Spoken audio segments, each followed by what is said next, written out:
Hey guys, welcome back to All Things Knives. It's your host Fletcher today, and we are going to be going over stropping and how you can use it to maintain your knives. Let me pull out my knife that we're going to be stropping here today. It's my SE Azula 2 in the 1095 with the micarta handles. Love this knife. I carry it with me when I go fishing. It's the perfect little belt knife. I love the sheath it comes with. The micarta handles are perfect when I'm skinning fish, anything like that. Yes, it is 1095, so it does rust, but I use that EDCI that I featured in another video. So the question is, how can I make my knife sharper without taking it back to the stones, right? To a ceramic or a diamond or even like your water stones? Well, the answer to that is stropping, and stropping is even a good part of a healthy sharpening, right? So I use strops in my actually sharpening progression, whether it's a normal leather and chromium oxide compound like on this, or whether I use denim and a diamond micron spray. Here, I'm actually working on getting some higher micron strops so that when my edge is further dying, it's further down its progression, if I use a higher micron, it's more likely to bring it back. This is really just for my sharpening progression that I use. That's why it's the 1.5 micron. And you do need, for the sprays, you would need one for each of the sprays. So I have one marked off, see with duct tape here, as 0.5, and the other one on my magnetic stand as 1. But we won't be needing these for a Steelite 1095. We'll use them later. I'll show you how to use them. So this is how you would strop. You take your knife, you put your edge on it, and you angle it, and you see when it digs into the leather, and you go less than that. So we're going to start from heel of the blade to the tip. And we're just going to slightly press, and we're going to sweep up in 90-degree sweeps. So if you can see me here, just going like that. And you're going to do even number of passes on either side. All right. It's feeling good. This knife was still very sharp, so I'm using my fine side. See that? Just nice and slow, very light pressure, all the way to the tip, because you want to strop that tip as well. That feels very sharp. This is still factory edge, by the way. Yeah, look at that. Oh, maybe that one's not as good, but... Oh, maybe I spoke too soon. You know what? Let's take it to the green and see if we can get it sharper. So we're going to go to our coarser grit one. We're going to start here. Same thing. We're just doing the same thing. So 2, 3, we'll do 5 on each side.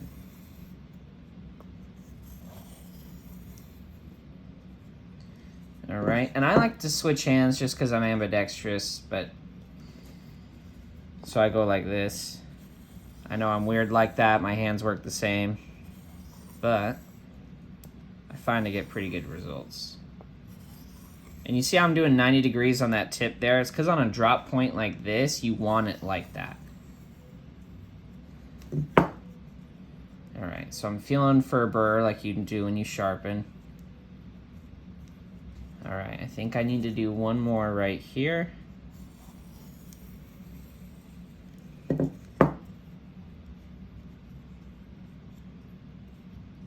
Okay, that feels good.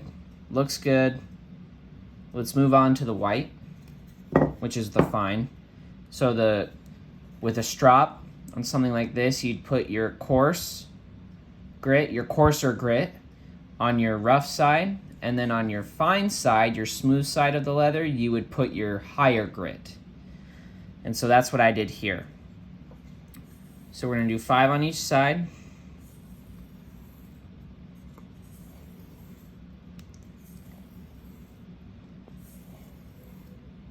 And then here's how you would do it normally as well if you didn't switch hands. You'd do it like this. You would just, and you can move the strop instead of the knife, which I find is a little easier, as long as you maintain your angle, your stropping angle. We're gonna do one more pass there. Okay, that feels very sharp, so there we go. Oh, sorry guys. There we go. That is what we wanted, and oh, that is why we strop. To get our knife from, these are some of the tests I did earlier, to get our knife from doing that to doing that. And that means hair shaving sharp, which every day, if you're doing your everyday tasks, it's nice to have a sharp knife. And this prevents you from having to go back to a stone and reworking it. So if you get a really nice edge on one of your knives and you need to,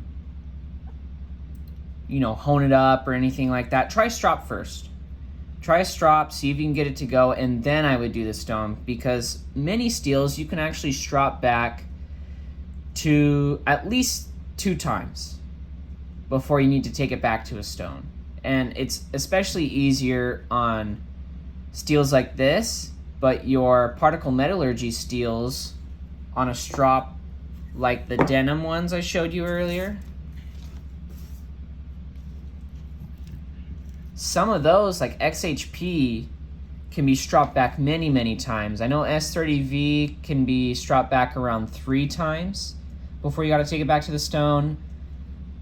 Spy 27, Spyderco's new steel, you can do, I think, 4 times before you got to take it back to the stone. So that's part of the reason these particle metallurgy steels are so nice, is you can strop them back as many times as you need them before taking them back to the stone. So you get even longer edge life over, say, something like this, or even your D2, is because the stropping also helps prolong edge life. Please like and subscribe to this video. Share if you have a friend who's wondering about stropping. I am going to be doing a giveaway when I get to 100 subscribers. I'll be giving away a Rat 2 or a Rat 1, depending on which knife you would like. And if you have an opinion on which knife you would like, comment down below. And if you have any questions about stropping, or maybe some techniques on how you strop, leave them down below, and let's start a little conversation. Thanks for listening, guys. You have a good one.